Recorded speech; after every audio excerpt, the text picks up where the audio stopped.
शुभ शुरुआत करेंगे मौसम के बर्फीले मिजाज से।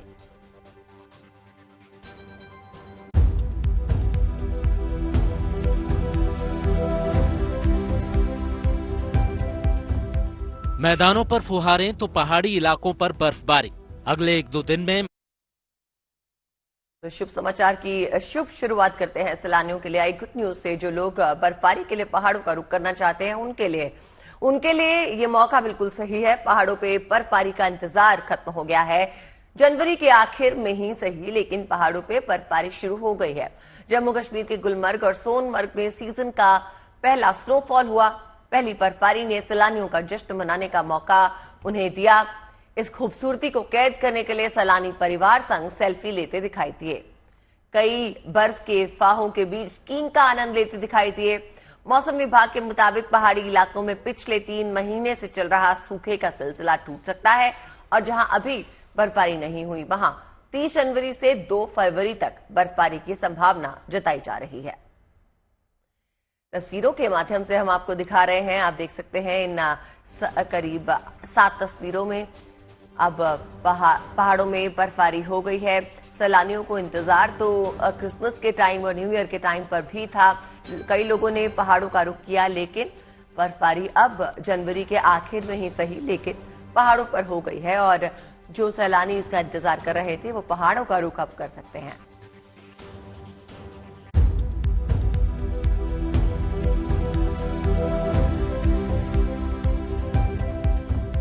मैदानों पर फुहारें तो पहाड़ी इलाकों पर बर्फबारी। अगले 1-2 दिन में मौसम का मिजाज कुछ ऐसा ही रहने वाला है। गुड न्यूज ये है कि पहाड़ों पर सूखा खत्म होने जा रहा है, लिहाजा हिमाचल प्रदेश और जम्मू कश्मीर की वादियां उस बर्फबारी से गुलजार होंगी जिसके लिए वो जानी जाती हैं। और इस कुदरती बदलाव ने मैदानी इलाकों के मौसम का मिजाज भी बदल दिया है। दिल्ली एनसीआर और आसपास के इलाकों में हवा में नमी बढ़ गई है और लोगों को ठिठुरन का एहसास ज्यादा हो रहा है। दिल्ली के तापमान में 5 डिग्री तक कमी आई है। मौसम विभाग का मानना है कि आने वाले दिनों में उत्तर भारत के मैदानी इलाकों में मौसम में बदलाव देखने को मिलेगा। अगले 1-2 दिन में दिल्ली एनसीआर में हल्की फुल्की बारिश हो सकती है। उम्मीद कर रहे हैं 30 के बाद जहां पे भी पंजाब, हरियाणा और वेस्ट यूपी में हल्की रेनफॉल हो सकती है। और अगर आप एनसीआर दिल्ली की बात करें 31 को और 1 को यहाँ ड्रिजल और लाइट रेनफॉल एक्टिविटी होने की उम्मीद है। मौसम विभाग के मुताबिक आने वाले दिनों में दिल्ली और आसपास के इलाकों में बदलाव देखने को मिलेगा। बुधवार और गुरुवार को यहाँ गरज चमक के साथ बारिश हो सकती है। वहीं पश्चिमी विक्षोभ सक्रिय होने से पहाड़ों पर भी मौसम बदलने के आसार हैं। लिहाजा पहाड़ों पर घूमने गए सैलानियों की खुशियों में 4 चांद लगने वाले हैं। यहाँ किसानों की मेहनत पर भी कुदरत की नेमत बरसने वाली है। इस कुदरती बदलाव की वजह से जम्मू कश्मीर और हिमाचल में इस महीने के आखिर में यानी 30 और 31 को स्नोफॉल हो सकता है। उसके प्रभाव से light to moderate rainfall snowfall western Himalaya region Jammu Kashmir, Himachal, Uttarakhand 6-7 दिन चलता रहेगा। उसके साथ ही हम उम्मीद कर रहे हैं जम्मू कश्मीर में 30 को और 31 को हैवी स्नोफॉल हो सकता है और हिमाचल प्रदेश में 31 को हैवी स्नोफॉल हो सकता है। बेशक फिलहाल ठंड ज्यादा है, लेकिन गुड न्यूज ये है कि दिल्ली एनसीआर में बारिश सुहाने मौसम की सौगात साथ लाएगी। मौसम विभाग का आकलन है कि आने वाले दिनों में उत्तर भारत में सुबह के तापमान में हल्की बढ़ोतरी हो सकती है, साथ ही कोहरे से भी राहत मिलेगी। मौसम विभाग ने सैलानियों के लिए और पहाड़ी राज्यों में रह रहे लोगों के लिए एक अच्छी खबर सुनाई है। आने वाले 1-2 दिन में खासकर 30 और 31 तारीख को जम्मू कश्मीर और हिमाचल में भारी बर्फबारी हो सकती है। कैमरा पर्सन कृष्ण कुमार के साथ Anamika Gaur, good news today. Jammu Kashmir के कुछ एक इलाकों में तो बर्फबारी शुरू भी हो गई है। गुलमर्ग और सोनमर्ग में सीजन के पहले स्नोफॉल ने सैलानियों का जश्न मनाने का मौका दे दिया। कोई परिवार संग सेल्फी लेता है तो कोई बर्फ के फाहों के बीच स्कीइंग का आनंद लेता दिखा।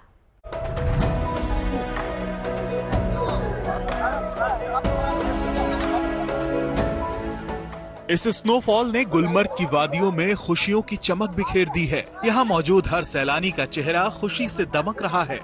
लंबे इंतजार के बाद आखिरकार वो पल आ ही गया जिसका सबको बेसब्री से इंतजार था। गुलमर्ग सैलानियों का पसंदीदा ठिकाना रहा है। हर साल यहाँ बर्फबारी का लुत्फ उठाने बड़ी तादाद में सैलानी पहुंचते हैं। इस साल स्नोफॉल का इंतजार कुछ लंबा खींचा, लेकिन देर आए दुरुस्त आए। रविवार को बर्फ के फाहों ने आखिरकार यहाँ की फिजाओं में खुशियों के रंग बिखेर दिए। वक्त का जिस घड़ी का सब कश्मीरियों को इंतजार था, आज वो घड़ी आ गई है कि अपने चारों तरफ देखे तो आदमी सफेदी सफेदी, और ये कहना गलत नहीं है कि कश्मीर जन्नत है, और आज वो जन्नत दिख रही है।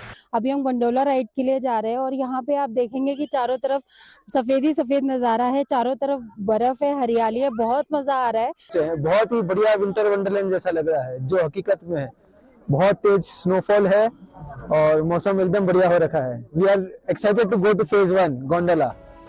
ये घाटी के गांदरबल जिले के सोनमर्ग का इलाका है। यहाँ भी लंबे इंतजार के बाद खुशियों ने बर्फ के फाहों के रूप में दस्तक दी है।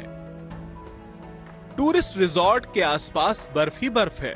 जाहिर है बर्फ से लदी ये वादियां सैलानियों को खूब भाती हैं। ये सुंदर नजारा देखने, प्रकृति का विहंगम उत्सव देखने बड़ी तादाद में टूरिस्ट यहाँ पहुँचते हैं। घाटी में बर्फबारी का आगाज हो गया है और सैलानियों के लिए ये धरती पर जन्नत का लुत्फ उठाने जैसा है। गुलमर्ग से अशरफ वानी के साथ bureau report, good news today. वहीं हिल स्टेशन मसूरी इन दिनों पर्यटकों से गुलजार है। लॉन्ग वीकेंड पे सैर सपाटा करने यहां बड़ी तादाद में सैलानी पहुंचे। होटल कारोबारियों को उम्मीद है कि सैलानियों की ये रौनक बनी रहेगी। वहीं उत्तरकाशी शीतलहर की चपेट में है।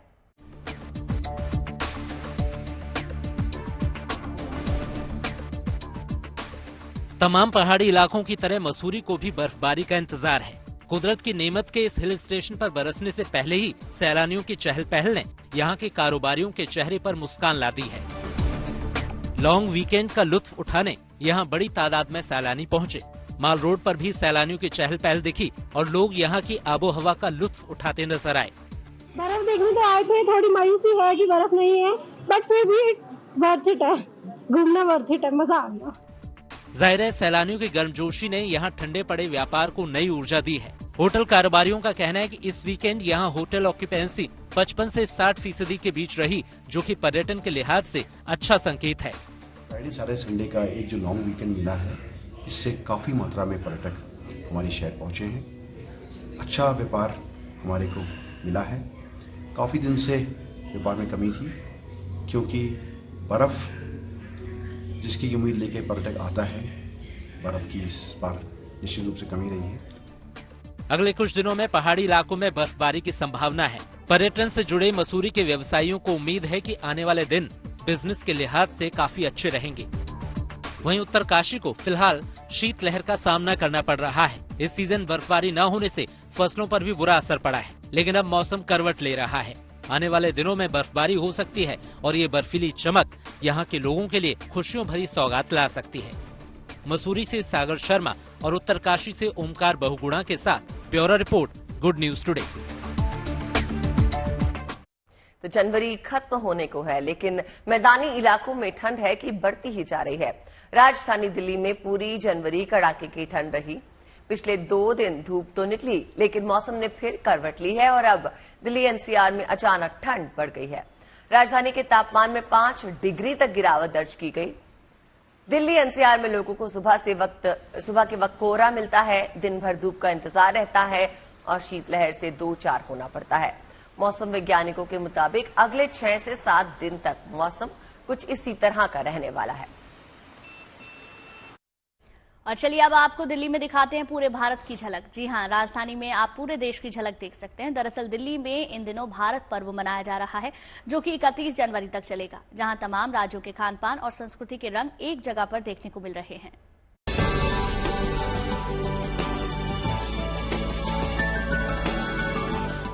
राजधानी का लाल किला आजकल भारतीय कला और परंपरा के रंगों से सराबोर है।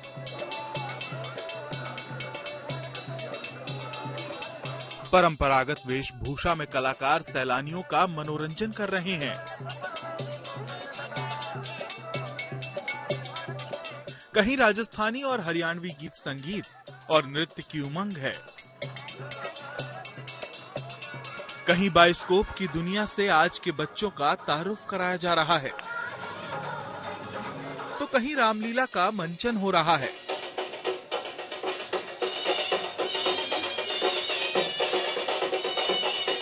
खान पान, पहनावा या संस्कृति, इस मेले में आपको संपूर्ण भारत के दर्शन होंगे।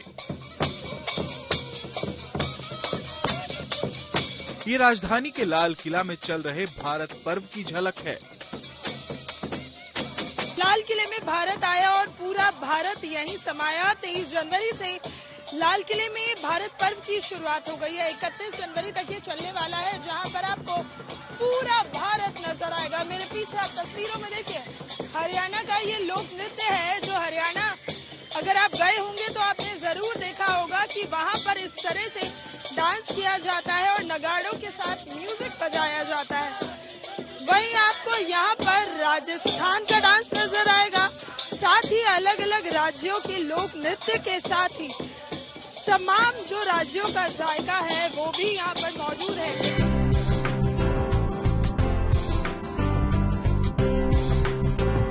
अलग अलग राज्यों की संस्कृति और खान पान यहाँ लोगों को खूब भा रहा है।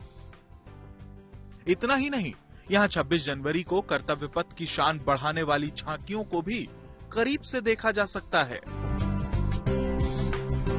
जाहिर है, इस उत्सव के जरिए लोग अपने देश की समृद्ध संस्कृति को करीब से देख पा रहे हैं, समझ पा रहे हैं।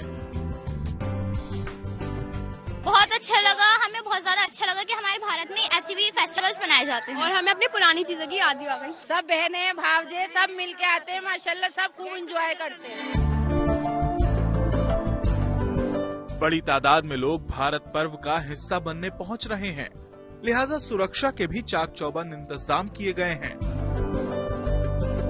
यहाँ 400 से ज्यादा सीसीटीवी कैमरे लगाए गए हैं। साथ ही 2 शिफ्ट में दिल्ली पुलिस भी काम कर रही है। दिल्ली पुलिस के जवानों के साथ ही यहाँ पैरामिलिट्री फोर्स भी तैनात की गई है, ताकि लोग पूरी सहूलियत के साथ, बेफिक्री के साथ भारत पर्व का लुत्फ उठा सके। 2016 से इसकी शुरुआत हुई है और 2016 से 2024 जब हम आज की बात करते हैं, इसकी लोकप्रियता को देखते हुए न सिर्फ दिन बढ़ाए गए बल्कि समय भी बहुत बढ़ा दिया गया है, जिससे लोग आए और पूरे भारत को एक साथ एक छत के नीचे देख सके। वीडियो जर्नलिस्ट राजा के साथ दिल्ली। वहीं राजधानी दिल्ली का बीकानेर हाउस इन दिनों कला प्रेमियों के मुख्य आकर्षण का केंद्र बन चुका है। यहां आदिवासियों के हुनर को दर्शाती कला प्रदर्शनी का शुभारंभ बड़े ही धूमधाम से हो चुका है। इस एग्जीबिशन की खास बात यह है कि इसमें भारत और ऑस्ट्रेलिया के आदिवासियों की पेंटिंग्स को एक साथ लाया गया।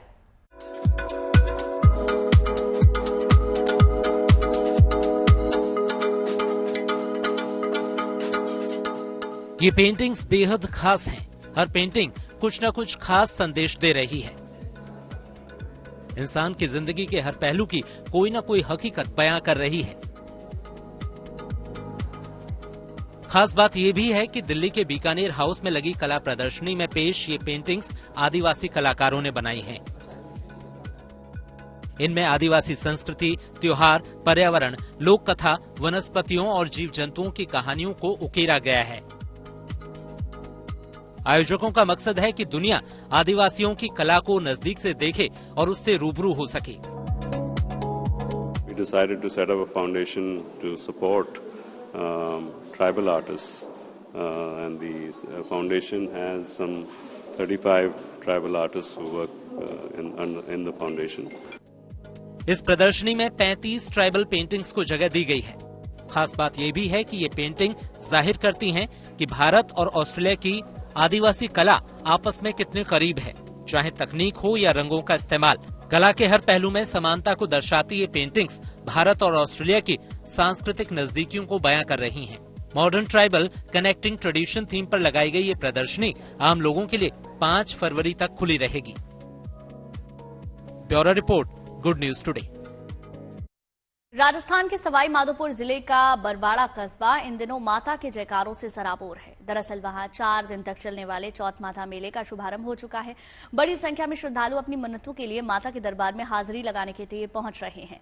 राजस्थान ही नहीं बल्कि देश भर से माता के भक्त वार्षिक लक्खी मेले में पहुंचते हैं।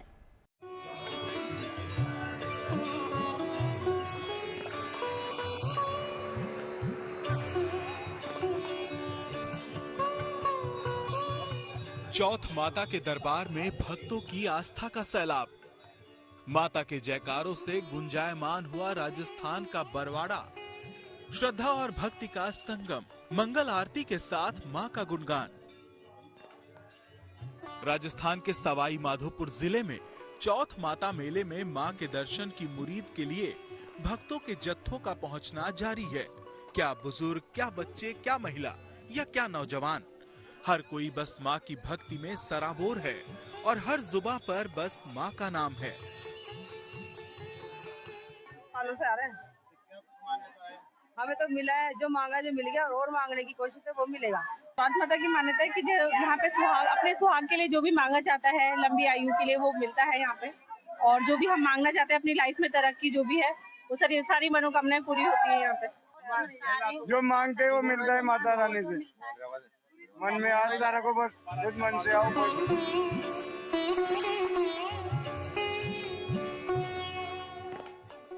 मौसम सर्दी का है, लेकिन माता के भक्तों में जोश कम नहीं है। मनोकामना पूरी होने पर कोई पदयात्रा कर रहा है, कोई दंडवत यात्रा। परिवार की सुख समृद्धि की कामना के अलावा यहाँ सुहागिनें अपने पति की लंबी आयु के लिए चौथ माता की आराधना करती हैं। माता की महिमा पर भक्तों का अटूट विश्वास है, जो उन्हें यहाँ तक खींच लाता है। पूरे परिवार में सुख समृद्धि के लिए और अपने सुहाग की लंबी आयु के लिए। और ये आज विशेष चतुर्थी, तिल चौथ बोलते हैं इसको, माह के महीने में ये चतुर्थी के दिन आती है। इस दिन सभी औरतें, पहले तो अपने राजस्थान तक सीमित है, अब पूरा इंडिया। चौथ माता के 4 दिन के लक्खी मेले में करीब 7 लाख श्रद्धालुओं के पहुंचने का अनुमान है। मेले में कई तरह के धार्मिक और सांस्कृतिक आयोजन भी होते हैं, जो लोगों को अपनी ओर आकर्षित करते हैं। राजस्थान से Sunil Joshi, good news today. तो ब्रेक के बाद आप सभी का स्वागत है। अब बात परीक्षा पे चर्चा की करते हैं। हर साल प्रधानमंत्री नरेंद्र मोदी बोर्ड परीक्षा से पहले देश भर के 10वीं और 12वीं क्लास के स्टूडेंट्स के तनाव को कम करने के लिए परीक्षा पे चर्चा करते हैं। इस साल भी बोर्ड एग्जाम से पहले परीक्षा पे चर्चा का आयोजन किया गया। 2018 में प्रधानमंत्री मोदी ने इस कार्यक्रम की शुरुआत की थी। इस कार्यक्रम के जरिए प्रधानमंत्री मोदी बच्चों से परीक्षा से पहले बात करके उनका तनाव कम करने की कोशिश करते हैं। 2018 से शुरू हुई प्रधानमंत्री की ये मुहिम साल दर साल यूं ही चलती रही है और हर साल इस कदर छात्रों का उत्साह देखने के लिए भी मिल रहा है। हर साल बोर्ड एग्जाम से पहले छात्रों का हौसला बढ़ाने के लिए ये आयोजन कारगर भी साबित होता नजर आया है। इसकी वजह है इस समारोह में इस साल 2 करोड़ से ज्यादा छात्र हिस्सा ले रहे हैं। ज्यादातर बच्चे ऑनलाइन कार्यक्रम से जुड़ेंगे।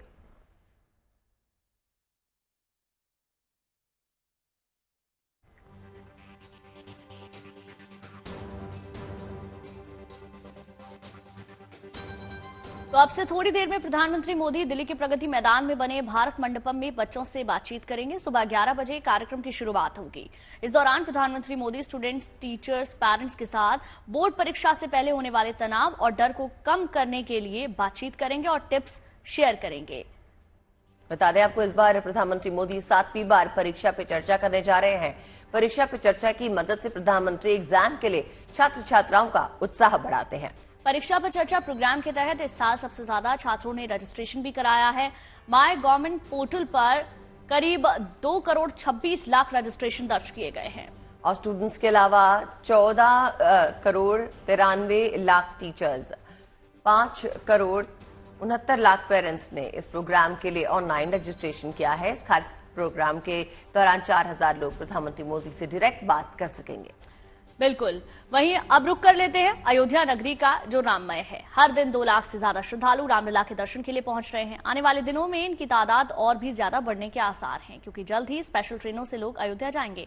खास बात यह है कि दूर दूर से आ रहे राम भक्तों के लिए यहां मुफ्त सुविधाएं भी की गई हैं।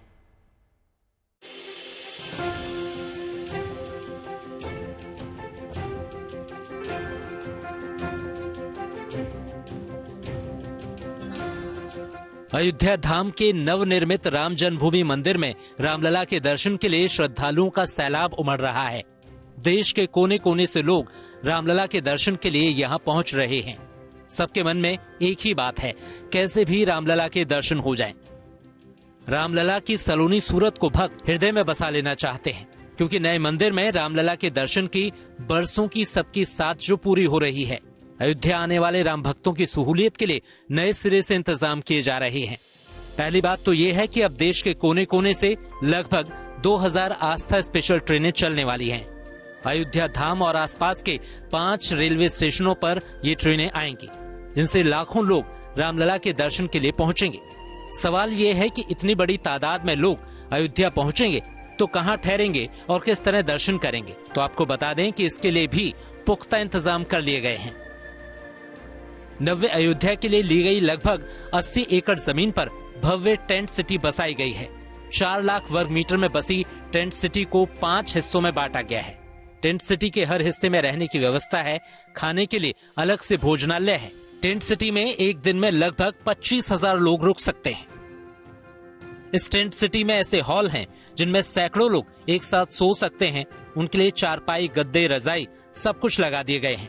वहीं वीआईपी लोगों के लिए शानदार और हाईटेक टेंट कुटीर भी बनाए गए हैं। टेंट सिटी की ये व्यवस्था लगभग 2 महीने तक चलेगी। उम्मीद है कि इस दौरान देश के हर कोने से बड़ी तादाद में श्रद्धालु आकर रामलला के दर्शन की अपनी इच्छा पूरी कर सकेंगे। खुशखबरी ये भी है कि अयोध्या आने पर श्रद्धालुओं को 1 पैसा भी खर्च नहीं करना होगा, यानी ठहरने, खाने पीने और घूमने के इंतजाम फ्री होंगे।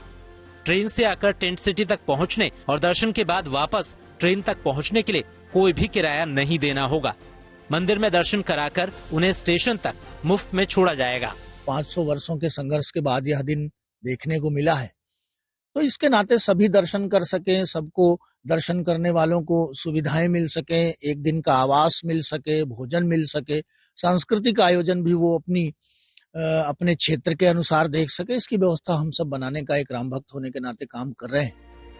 प्राण प्रतिष्ठा के बाद 23 जनवरी से दर्शन की सुविधा आम लोगों के लिए खोले जाने पर लगातार कोई भी दिन ऐसा नहीं है जब यहाँ लाखों की संख्या में श्रद्धालु ना पहुँच रहे हों। अब तक मिले आंकड़ों के अनुसार 6 दिनों में लगभग 19 लाख श्रद्धालु रामलला के दर्शन कर चुके हैं। 23 जनवरी को 5 लाख लोगों ने दर्शन किए। 24 जनवरी को 2.5 लाख लोग दर्शन के लिए पहुँचे। 25 जनवरी को यहाँ आने वाले श्रद्धालुओं की संख्या 2 लाख रही। 26 जनवरी को 3.5 लाख श्रद्धालु दर्शन करने पहुँचे। 27 जनवरी को करीब 2.5 लाख लोगों ने दर्शन किए, जबकि 28 जनवरी को 3.25 लाख से ज्यादा लोग मंदिर में पहुँचे। अब मुफ्त सुविधाएं दी जा रही हैं, तो उम्मीद है कि आने वाले समय में अयोध्या में श्रद्धालुओं की संख्या और बढ़ेगी। लोग रामलला के दर्शन पूजन का लाभ उठाएंगे और सुनहरी याद लेकर अपने घर वापस जाएंगे। समर्थ श्रीवास्तव और बनवीर सिंह के साथ bureau report, Ayodhya, good news today. तो इस बीच अयोध्या धाम के लिए राजस्थान के पाली से आस्था स्पेशल ट्रेन रवाना हो गई है। भक्तों के लिए रेलवे की ओर से खास इंतजाम किया गया है। पहले भक्तों का तिलक लगाकर स्वागत किया गया, फिर भक्तों को माला पहनाई गई। आस्था ट्रेन में भक्तों के लिए सुरक्षा व्यवस्था के पुख्ता इंतजाम किए गए हैं। हर बोगी में रेल पुलिस का मूवमेंट रहेगा। आस्था स्पेशल ट्रेन का टिकट IRCTC के माध्यम से बुक करवाया जा सकता है। वहीं अयोध्या पहुंच रहे राम भक्तों में भरपूर उत्साह देखने के लिए मिल रहा है। बाजारों में रामलला और राम मंदिर की रौनक देखने के लिए मिल रही है।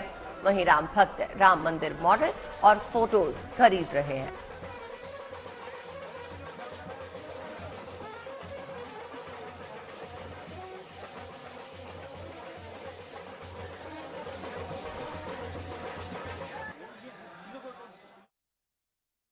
रामलला की प्राण प्रतिष्ठा के बाद अमेरिका भी राममय है। अमेरिका के न्यू जर्सी में प्राण प्रतिष्ठा का उत्सव मनाया गया और रामलीला का मंचन हुआ।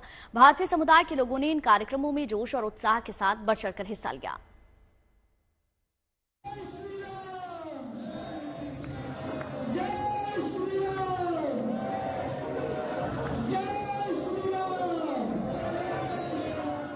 भगवान राम की जय जयकार।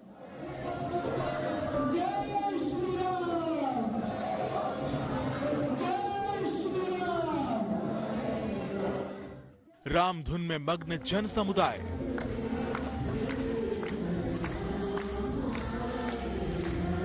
ये तस्वीरें अमेरिका में न्यू जर्सी के उमिया धाम मंदिर की हैं।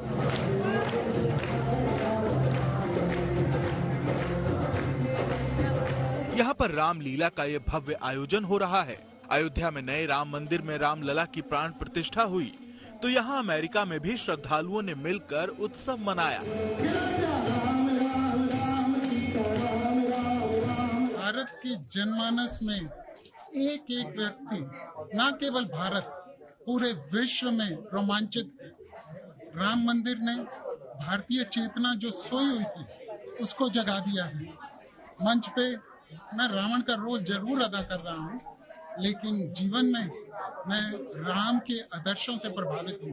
12 साल से मैं रामलीला में यहाँ पे राम का रोल कर रहा हूँ। बहुत अपने को मैं खुशकिस्मत समझता हूँ कि ये मौका मुझे मिला है भगवान राम की कृपा से। और जब हम ये रोल करते हैं तो ऐसा लगता है कि जैसे हम नहीं है, उस समय भगवान की जो एनर्जी है हमारे अंदर आ गई। अयोध्या में जो हुआ हम वहाँ जा नहीं सके, लेकिन राम भक्ति यहाँ पे हम जो कर सकते हैं उसके लिए हम खुद को बहुत धन्य समझते हैं। स्वर्गीय अनुभव मिल रहा है। उमिया धाम मंदिर में हम लोग कर रहे हैं, देवी माँ के सामने, उससे अच्छी बात नहीं हो सकती।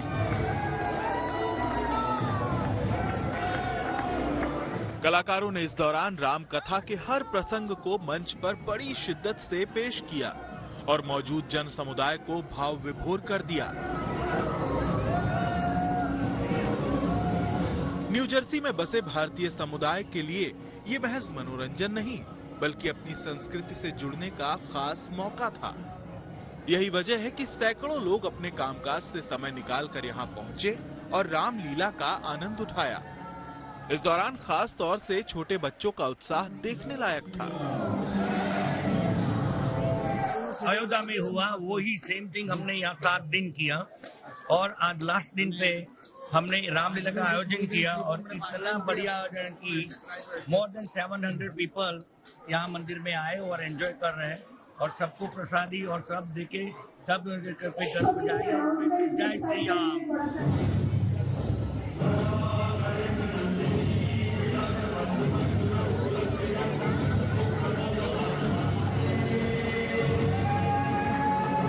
अमेरिका में हुई इस रामलीला में नवरंग डांस एकेडमी के 65 कलाकारों ने हिस्सा लिया। यही नहीं, 150 और किशोरों और बच्चों ने भी सांस्कृतिक कार्यक्रमों में भाग लेकर 7 समंदर पार भारतीय संस्कृति को जीवंत कर दिया।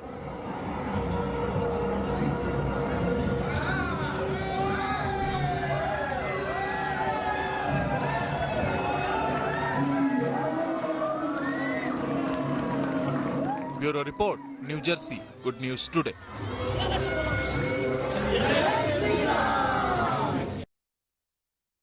और अब आपको ले चलते हैं फिल्मी दुनिया में। गांधीनगर में फिल्म फेयर अवार्ड समारोह में सितारों की महफिल लगी। बॉलीवुड के तमाम सितारे समारोह में शामिल होने पहुंचे। होस्ट करण जौहर ने अपने को होस्ट मनीष पॉल के साथ ग्रैंड एंट्री की। वहीं वरुण धवन, जानवी कपूर, करीना कपूर खान समेत कई सेलेब्स ने इस इवेंट में परफॉर्मेंस से 4 चांद लगा दिए।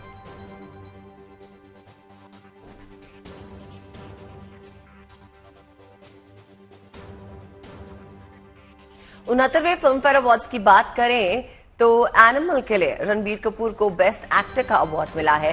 वहीं इसके अलावा आलिया भट्ट को रॉकी और रानी की प्रेम कहानी के लिए बेस्ट एक्ट्रेस का फिल्म फेयर अवार्ड मिला। शबाना आजमी को रॉकी और रानी की प्रेम कहानी के लिए बेस्ट सपोर्टिंग एक्ट्रेस का अवार्ड मिला। विकी कौशल को फिल्म डंकी के लिए बेस्ट सपोर्टिंग एक्टर का अवार्ड दिया गया है।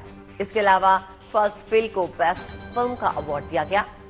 वहीं विधु विनोद चोपड़ा को 12th फिल के लिए ही बेस्ट डायरेक्टर का फिल्म फेयर अवार्ड मिला। OMG 2 को बेस्ट स्टोरी का अवार्ड दिया गया और इशिता मोइत्रा को रॉकी और रानी की प्रेम कहानी के लिए बेस्ट डायलॉग का फिल्म फेयर अवार्ड मिला। हर साल गणतंत्र दिवस के बाद 29 जनवरी को बीटिंग द रिट्रीट सेरेमनी का आयोजन किया जाता है। इसे गणतंत्र दिवस समारोह का औपचारिक समापन माना जाता है, जिसमें तीनों सेनाओं के बैंड संगीतमय धुनों के साथ मार्च करते हैं। इस बार भी आज शाम राजधानी में विजय चौक पर बीटिंग द रिट्रीट सेरेमनी का आयोजन होने वाला है। आपको बताते हैं इस बार बीटिंग द रिट्रीट में क्या खास है।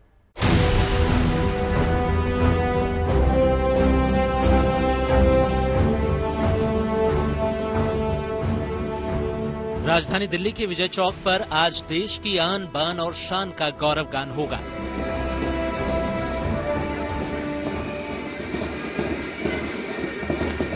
आज की शाम रायसीना हिल्स पर सूरज ढलने के समय सुरीली धुनों के साथ सेना के जवानों की कदमताल होगी तो पूरा देश जोश और उत्साह से भर जाएगा।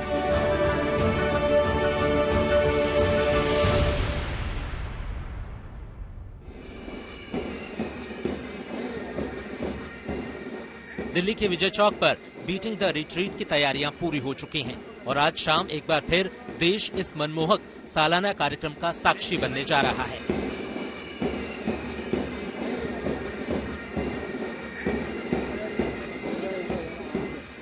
खास बात यह है कि इस बार बीटिंग द रिट्रीट कार्यक्रम सबसे अलग होगा। ऐसा इसलिए है क्योंकि बीटिंग द रिट्रीट में खास स्वदेशी धुनें बजेंगी।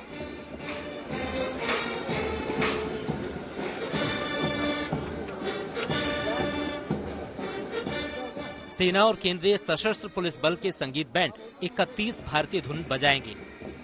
बीटिंग द रिट्रीट को युद्ध के मैदान से लौटने के बाद सेना के जवानों की बैरक में वापसी का प्रतीक माना जाता है। हर साल गणतंत्र दिवस समारोह का समापन बीटिंग द रिट्रीट के साथ होता है।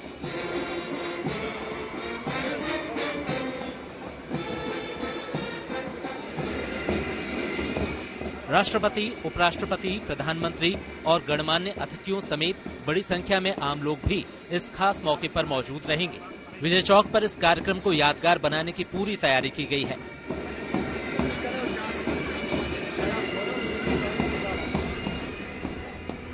समारोह की शुरुआत सामूहिक बैंड के शंखनाद धुन से होगी। इसके बाद वीर भारत, संगम दूर, देशों का सरताज भारत, भागीरथी और अर्जुन जैसी मनमोहक धुनें बजाई जाएंगी।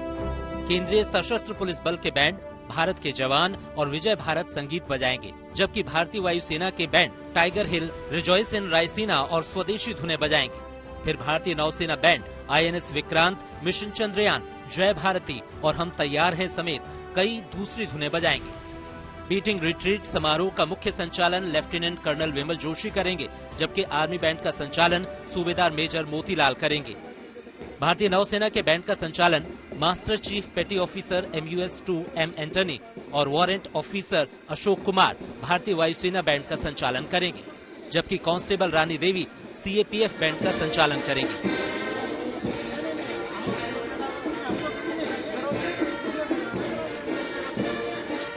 कार्यक्रम में आर्मी बैंड फौलाद का जिगर, अग्निवीर, करगिल 1999 और ताकत वतन जैसी धुनों की संगीत में प्रस्तुति पेश करेगा। वहीं सामूहिक बैंड कदम कदम बढ़ाए जा, ऐ मेरे वतन के लोगों और ड्रमर्स कॉल की धुनें बजाएंगे। कार्यक्रम का समापन लोकप्रिय धुन सारे जहां से अच्छा के साथ होगा। 75वें गणतंत्र दिवस समारोह के समापन के अवसर पर 31 सुरों का ये शानदार संगम मंत्रमुग्ध करने वाला होगा। इस कार्यक्रम के लिए खास इंतजाम किए गए हैं। बीटिंग द रिट्रीट के लिए नई दिल्ली एरिया में ट्रैफिक व्यवस्था में भी बदलाव किए गए हैं और दिल्ली ट्रैफिक पुलिस ने इस सिलसिले में एडवाइजरी जारी की है। इसके तहत 2 बजे दिन से रात 9:30 बजे के बीच विजय चौक के आसपास आवाजाही बंद रहेगी। Bureau report, good news today. समाचार में फिलहाल के लिए बस इतना ही। बिल्कुल, कल फिर होगी आपसे मुलाकात कुछ और खबरों के साथ, लेकिन अच्छी खबरों के लिए आप देखते रहिए गुड न्यूज टुडे।